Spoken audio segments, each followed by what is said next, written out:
오늘 에스더서 1장입니다. 에스더서 1장 1절에서 12절까지 말씀 같이 읽습니다. 시작. 이 일은 아하수에로 왕 때 있었던 일이니 아하수에로는 인도로부터 구스까지 127지방을 다스리는 왕이라. 당시에 아하수에로 왕이 수산궁에서 즉위하고 왕위에 있은 지 제3년에 그의 모든 지방관과 신하들을 위하여 잔치를 베푸니 바사와 메대의 장수와 각 지방의 귀족과 지방관들이 다 왕 앞에 있는지라. 왕이 여러 날 곧 180일 동안에 그의 영화로운 나라의 부함과 위엄의 혁혁함을 나타내니라.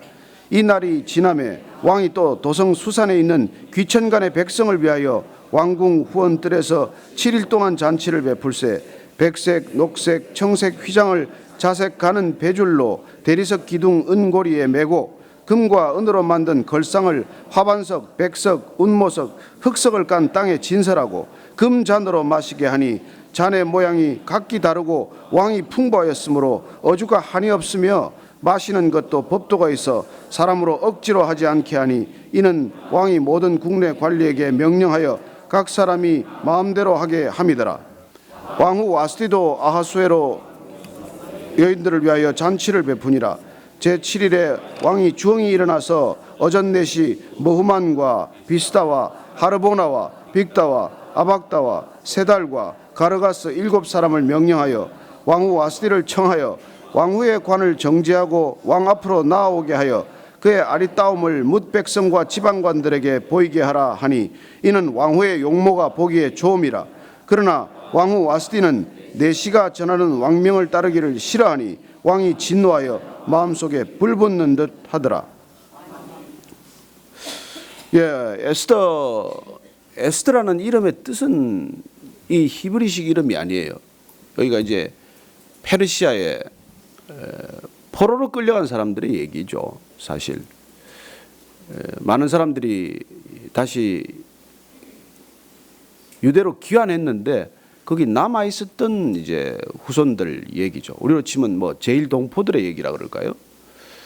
해방은 되었지만은 본국으로 돌아가지 않고 남아 있었던 사람 가운데 그 후손 가운데 한 여인, 원래 이름은 하다사라고 하는 여인인데 히브리식 이름을 버리고 그 땅에서 살기 위해서 그 땅식 이름, 바벨론식 이름이에요. 에스더, 별이라는 뜻이죠. 이제 그 여인의 얘기예요. 여기는 신기하게도 하나님이란 단어가 하나도 없습니다. 그래요. 하나님이란 단어가 없고 하나님을 안 믿는 이방 땅에서지만은 하나님은 일하신다. 이게 이 책의 주제예요. 우리 눈에는 하나님이 없는 것 같고 하나님 안 보이는 것 같고 하나님을 안 섬기는 땅일지라도 그 땅에 하나님이 여전히 주인 되신다. 그분이 통치하신다. 그분이 다스리신다. 그 얘기를 하고 싶은 책이에요. 그래서 오늘 이 시대적인 배경을 보면 아하수에로 왕이라고도 하고 크세르크세스 왕이라고도 하고 페르시아 제국의 4번째 왕이에요. 아버지 다리오 왕 1세를 물려받은 이 왕의 통치 구역은 127개 메디나 그런 행정구역을 가진 엄청난 제국이죠. 나라의 크기가 인도에서부터 이 구스, 에티오피아에 이르기까지 그런 큰 제국을 건설했습니다. 그 큰 제국의 왕이 뭐 그 권세가 오죽하겠습니까? 그래서 오늘 그 왕이 어떻게 술 파티를 벌였는지 그게 이렇게 드러나는데 아침부터 뭐 술 파티 얘기가 좀 뭐 그렇긴 합니다만은 부러워하지 마십시오. 뭐 이런 파티를 엄청난 파티를 벌일 만큼 그 국력이 대단했다는 것이죠. 180일 동안 전국의 이 지방 관리들 이렇게 초청을 해서 날마다 이렇게 파티를 열었다는 것이죠. 옛날에 그 유명한 유럽의 한 역사가가 남긴 말인데 뭐 파티는 춤춘단가 뭐 매일 이렇게 춤과 뭐 이렇게 가무가 있는 그런 거죠. 이게 사실 뭔 남자들의 꿈 아닙니까? 밤마다 파티에 이렇게. 근데 여러분들은 그런 걸 다 마다하고 아침에 주님과의 교제를 위해서 이렇게 나오신 건 여러분들 참 축복받을 줄로 믿습니다. 그 자리가 복된 자리가 아니고 이 자리가 복된 자리다. 이거 아는 게 사실 구원이에요. 이 구원받은 사람만 아는 비밀 아닙니까? 세상 사람은 그런 자리 초대 못 받고 그런 자리 안 가본 게 그게 한이 돼서 사는 곳이에요. 나는 사실 난 깜짝 놀란 게 이 테러리스트들이 이걸 꿈꾸고 테러를 하는 거예요. 난 그 비밀을 알고 너무 놀랐어요. 테러리스트 모집할 때 이 무슬림권에서는 네가 죽으면 천국 가서 이런 파티 미녀 70명을 데리고 파티하는 거, 예? 술을 마음껏 마실 수 있는 그런 곳에 간다는 거예요. 그래서 이 사람들이 그 테러하기 전날 이 뭡니까 마약에 취해가지고 술과 이런 대접을 환대를 받고 다음 날 그냥 폭탄 테러 몸에 물고 가서 그냥 죽는 거예요. 죽으면 영원히 맨날 그런 파티하는 곳에 간다 이런 이렇게 속이더라고요. 그리고 이런 파티가 날마다 벌어지는 이런 모습을 그때도 볼 수 있고 지금도 볼 수 있는 모습이에요. 사실 매일같이 이런 일을 이렇게 생활을 하는 사람들이 있지 않습니까? 오늘 아하수에로 왕에 대해서 잠깐 볼 텐데 이 사람 왕이 지금 오늘 수산궁에 있다고 되어 있습니다만 얼마나 왕이 이게 또 국력이 컸던지 수도를 4군데로 정했어요. 그 수산궁이라는 데는 봄철하고 겨울철에만 있는 궁전이에요. 거기다 오늘 무슨 돌을 깔았다, 무슨 휘장을 드리웠다, 얼마나 화려하게 시장을 했겠습니까? 근데 한 가지 저희들이 요새하고 조금 다른 게 보니까 술을 억지로 마시지 않게 하고 마음대로 마시게 했다. 요게 저는 조금 좀 다르구나 요새는. 우리는 억지로 마시게 하는 문화 아닙니까? 그래서 윗사람이 잔을 돌리거나 하면 아랫사람들이 피할 수 없는 문화예요. 근데 그래도 그때는 이게 격식을 차리기를 그렇게 이제 이렇게 마음껏 이렇게 풍성하게 술은 공급하지만은 뭐 억지로 강제로 마시게 하지는 않았던 모양이에요. 근데 오늘 이 문제는 180일 잔치가 끝난 걸로 끝을 냈으면 좋았는데 좀 아쉬웠던지 다시 또 자기 백성들, 자기 궁정 신하들을 위해서 또 7일간 특별한 잔치를 베푼 것이죠. 이 잔치를 베푸는데 마지막 날에 그것도 꼭 사단이 났어요. 일이 생긴 것입니다. 이제 마지막 그 7일째 되는 날 이 왕이 도도하게 술이 취해서 갑자기 왕비를 불러서 자랑을 하고 싶은 거예요. 왕비가 굉장히 미모가 출중했던 모양이죠. 그래서 모든 신하들에게 내 왕비를 이렇게 그 아름다운 미인과 내가 산다 이걸 한번 보여주고 싶었던 모양이에요. 그러나 사실 페르시아 그 당시 관습으로는 할 수 없는 일이에요. 여러분 지금도 중동 여인들 다 이게 차도를 세우고 히잡을 쓰고 뭐 이걸 다 쓰지 않습니까? 원래 자기 아내가 되면 다른 남자한테 그 모습을 안 보여줘요. 그래서 지금도 그걸 씌우는데 그 당시는 어땠겠어요? 그래서 이걸 아내를 이렇게 무슨 문남성들한테 내 아내가 이렇다고 보일 일이 아닌데 갑자기 술이 취해서 그 분별력을 잃었겠죠. 그래서 이제 내시들을 통해서 전가를 넣어서 왕비 곱게 차려입고 왕관 쓰고 나와서 나 좀 체면 좀 세워줘라. 내가 이런 여인하고 산다는 것을 한번 보여주자. 이렇게 불렀더니 왕의 버릇을 알았던 탓인지 왕의 내심을 간파한 탓인지 아니면 또 본인도 파티를 따로 열고 있었어요. 남자들끼리 그렇게 술을 마시니 왕비는 왕비대로 여인들을 불러서 함께 파티를 벌이고 있는데 오라고 그러니 그 파티는 파장이 되지 않겠어요. 그래서 안 나갔든지 어쨌건 안 나갔다는 거예요. 그랬더니 아하수에로 왕이 갑자기 그냥 분노가 치솟기 솟아가는데 경로하기 시작하는 거예요. 왜 그렇겠습니까? 체면국인 거죠. 뭐 체면상한 거죠. 부인 나오라 그러는데 가서 나와서 전갈이 못 나오겠다 그럽니다. 그러니 그 꼴이 뭐예요? 자, 오늘 본문까지는 여기고 내일 또 이제 계속이 되겠죠. 내일 또 오셔야 내일 얘기를 따로 들을 텐데 문제는 오늘 여기까지 본문을 가지고 우리가 한번 보면 도대체 아하수에로라는 사람은 누구냐 이거예요. 겉은 왕 아닙니까?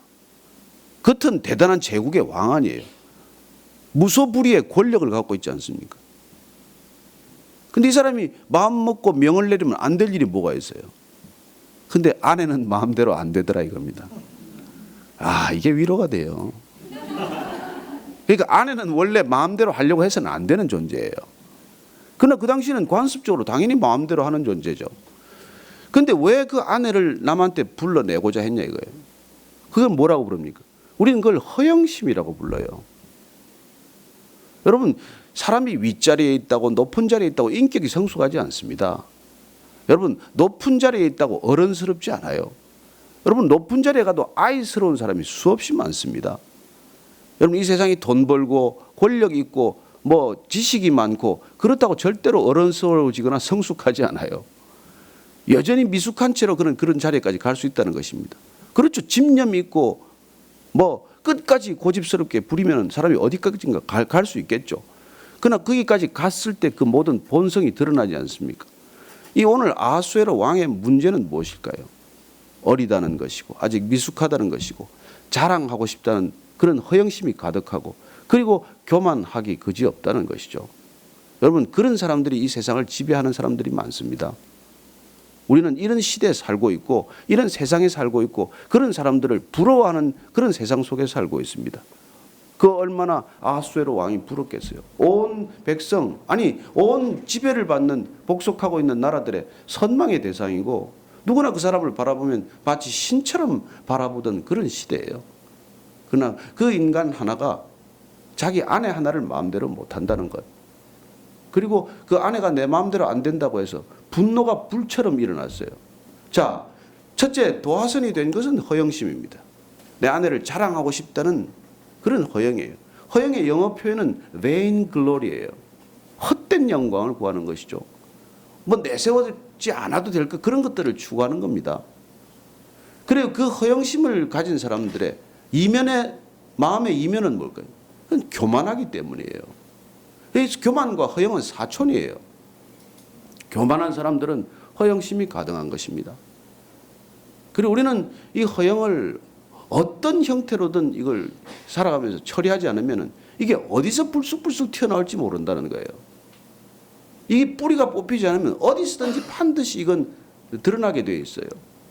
그리고 이 사단 마귀가 얼마나 인간의 그 허영심을 잘 쥐고 흔드는지 예수님한테까지 이걸 부추기는 거예요. 예수님이 40일 금식 끝났습니다. 그랬더니 찾아와서 뭐래요? 너 성전 꼭대기에서 뛰어내려봐라. 그럼 사람들이 다 너를 메시아라고 인정할 텐데 뭐 이렇게 광야에서 이러고 있냐? 그거란 말이에요. 여러분, 수도사들이 수도를 깊은 곳에 가서 하고 나면은 영적 체험이 와요. 그러면 속삭입니다. 가서 너 받은 이 놀라운 영적 체험 가르치고 나누어라. 다 나와서 그걸 자기 받은 그 영적 체험을 이러고 저러고 간증이라고 하고 다니다가 실족하게 마련입니다. 그렇게 빠뜨리는 것이죠. 여러분, 허영심은 영적인 삶을 추구하는 곳에도 반드시 도사리고 있는 일이에요. 우리가 물질적인 삶을 추구하는 것, 무슨 백화점에만 이 허영이 있는 게 아니라는 것입니다. 이 허영심이라고 하는 뿌리는 수도원에도 있고 깊은 산속에도 있고 영성이 높다고 생각하는 사람들 가운데서도 도사리고 있는 거 함정이에요. 이 허영심이 왕을 사로잡고 있는 것입니다. 자, 왕이 첫 번째 사로잡힌 것은 이 허영이라는 것. 이게 오늘 우리가 아하수에로를 통해서 보는 것이고, 두 번째 그가 사로잡힌 것은 무엇입니까? 웬만큼 파티하고 말지. 그냥 끝내고 말지. 180일이면 됐지. 끝까지 그걸 더 계속하다가 어디 덫에 걸렸어요? 어디 사로잡혔습니까?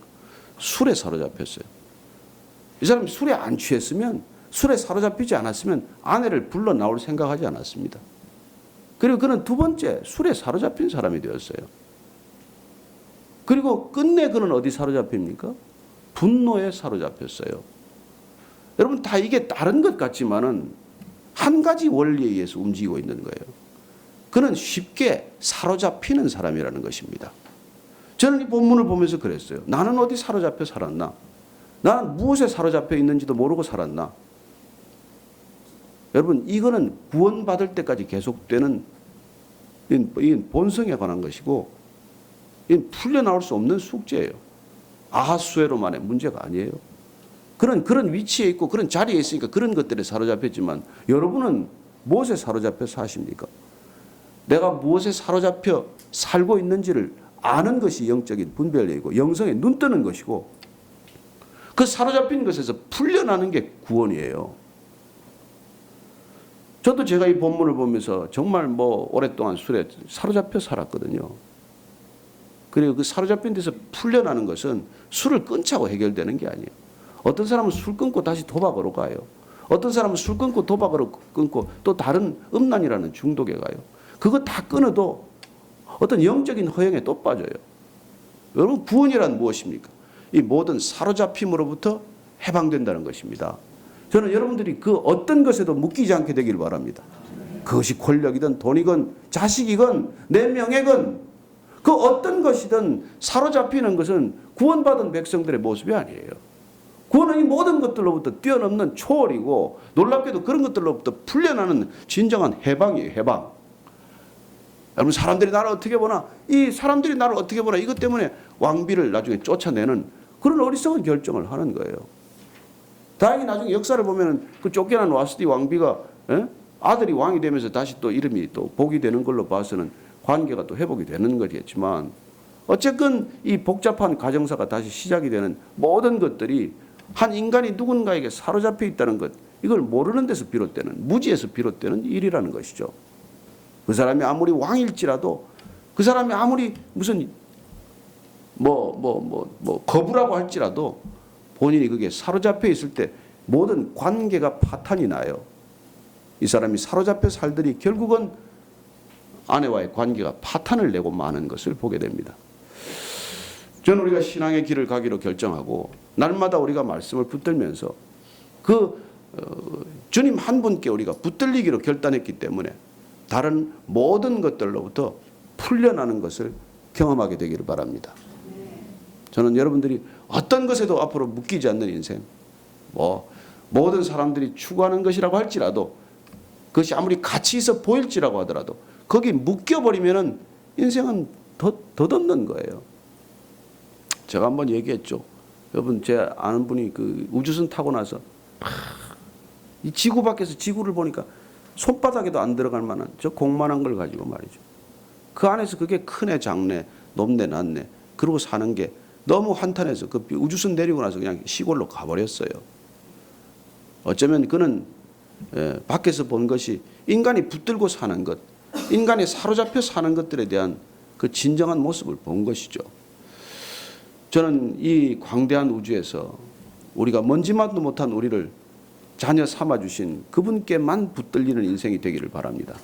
오늘 이 아침에 우리가 기도할 때는 정말 주님 감사합니다. 정말 아무것도 아닌 저를 이렇게 구원해 주셔서 이 세상의 모든 것들이 두렵지 않고 이 세상의 모든 것들이 나를 사로잡지 않게 하셔서 감사합니다. 풀려나게 하셔서 감사하고 내가 심지어 분노로부터도 풀려나게 하셔서 감사합니다. 여러분, 불같이 화내지 마십시오. 그건 안 믿을 때 그게 벌어집니다. 그 순식간에 확 뛰어들어오는 거거든요. 그때는 여러분들 대적해야 됩니다. 나를 이렇게 분노케 하는 악한 영화 떠나갈지어다. 이렇게 확 대적하고 하면 분노가 쑥 빠져나갈 줄로 믿습니다. 안 그러면 분노에 붙들려가지고 그냥 하루 종일 분노에 그냥 하루에 끌려다니는 인생이 되는 것이죠. 저는 여러분들이 정말 주님이 주신 권세를 가지고 우리를 사로잡고자 하는 모든 것들을 대적하고 끊어내고 이겨내는 복된 인생 되기를 바랍니다. 오늘 아침에 기도할 때는 그런 마음을 품고 기도하게 되기를 바랍니다. 같이 기도하십시다. 하나님 아버지 감사합니다. 이 아침에 주님께서 주신 놀라운 능력을 가지고 세상의 것들을 대적하고 우리를 사로잡고자 하는 것들을 대적하고 하나님 넉넉히 이겨내는 우리가 되게 하여 주옵소서. 주님, 우리를 어떻게 해서든지 억압하고자 하고 속박하고자 하고 구속하고자 하는 이 세상 가운데 살아가면서 그러나 주님이 주신 권세로 대적하고 주님이 주신 권세를 정말 마음껏 그들을 꾸짖으며 하나님 넉넉히 이긴 삶을 살게 하여 주옵소서. 그래 주님께서 말씀하신 것처럼 너희들이 세상에서는 어려움을 겪겠지만 그러나 담대하라 내가 세상을 이겼노라 그렇게 선포하신 것들 날마다 기억이 나게 하시고 이미 이기신 주님 붙들고 승리하는 오늘 하루가 되게 하여 주옵소서. 하나님 정말 관계로부터도 인간의 물질로부터도 명예로부터도 인기로부터도 술로부터도 취미로부터도 그 모든 어떤 것로부터도 자유하는 하루가 되게 하셔서 오늘도 주님과 함께 동행하는 삶, 주님과 함께 걷는 삶이 얼마나 복되고 얼마나 기쁘고 얼마나 자유로운지 온 세상이 맛보아 알게 하여 주옵소서. 하나님, 그리고 참 또 한 가지 우리가 기도할 것이 있습니다. 아하수에로 왕 하나가 실족하면 온 백성들이 고통을 겪습니다. 이 땅에 우리가 이 정치 지도자들을 놓고 기도하는 이유는 정말 그들이 주님께만 붙들려서 정말 이 나라와 민족을 섬기는 자들 되게 하여 주옵소서. 그렇게 한번 여러분들 기억나는 정치인들 놓고 한번 기도하기를 바랍니다. 하나님 아버지 정말 저들이 허영에 붙들리지 않게 하여 주옵소서. 권력욕에 사로잡히지 않게 하여 주옵소서. 대통령을 비롯해서 국회의원들 저분들 한 사람 한 사람 주님 제발 사로잡아 주셔서 세상 것들로부터 사로잡히지 않게 하시고 분노에 사로잡히지 않게 하시고 주님께 사로잡힌 자들 되게 하여 주옵소서. 하나님 하나님을 두려워하고 하나님을 경외하는 지도자들 되게 하여 주옵소서. 이 땅에 저들이 실족하면 많은 사람들이 고통받습니다. 민생 법안 하나 처리 못하면 국회가 되고 말았습니다. 한 사람의 분노에 사로잡혀서 휘청거리는 국회가 아니라 주님께 사로잡힌 국회가 되게 하시고, 주님께 사로잡힌 대통령과 청와대가 되게 하시고, 주님께 사로잡힌 놀라운 이 땅의 정치인들이 되게 하여 주옵소서. 하나님 붙들어 주시고 저들 불쌍히 여겨 주옵소서. 저들을 불쌍히 여겨 주옵소서. 주님 불쌍히 여겨 주옵소서. 하나님 아버지, 그때나 지금이나 다름없습니다. 사단마귀 어떻게든 사람을 사로잡기 위해 때로는 돈으로, 때로는 권력으로, 때로는 인기로, 명예로, 때로는 그 허영심을 붙들고 우리 인간들을 실족해야 합니다. 주님, 오직 우리 주님 한 분께만 붙들려서 어떤 것으로부터 사로잡히지 않는 인생이 되게 하여 주옵소서. 두려움에 사로잡히지 않게 하시고, 부러움에 사로잡히지 않게 하시고, 시기심이나 질투심에 사로잡히지 않게 하시고, 분노나 진노나 경노에 사로잡히는 인생 되지 않게 하여 주옵소서. 하나님, 이 땅의 정치 지도자들을 위해 기도합니다. 저들 정말 주님 한 분 두려워하는, 주님을 경외하는 지도자들 되게 하셔서 세상 끝들에 분노하지 않게 하시고, 동료들 간에 시기하고 질투하고 분노하지 않게 하시고, 오직 하나님 한 분 경외하고 그분 앞에 무릎 꿇는, 그리하여 백성들을 경외하는 그런 지도자들이 되게 하여 주옵소서. 하나님, 이 땅 가운데 살아가면서 저희들 끝까지 주님 안에서 자유하게 하여 주옵소서. 내 말이 너희 안에 거하면 너희가 진리를 알지니 진리가 너희를 자유케 하리라고 하셨사오니, 오늘도 그 말씀 안에서 진정으로 자유하는 하루가 되게 하여 주옵소서. 이제는 우리 구주 예수 그리스도의 은혜와 하나님 아버지의 크신 사랑과 성령의 교제케 하심이 오늘 이 아침에 비록 아하수에로 왕이지만은 분노 하나 어쩌지 못하고 사로잡히는 인생 되지 않고 주님 안에서 진정으로 자유하기로 결단하는 이 자리에 고개 숙인 모든 믿음의 사람, 진리의 사람, 기도의 사람 위에 지금부터 영원까지 함께 하시기를 축원하옵나이다. 아멘.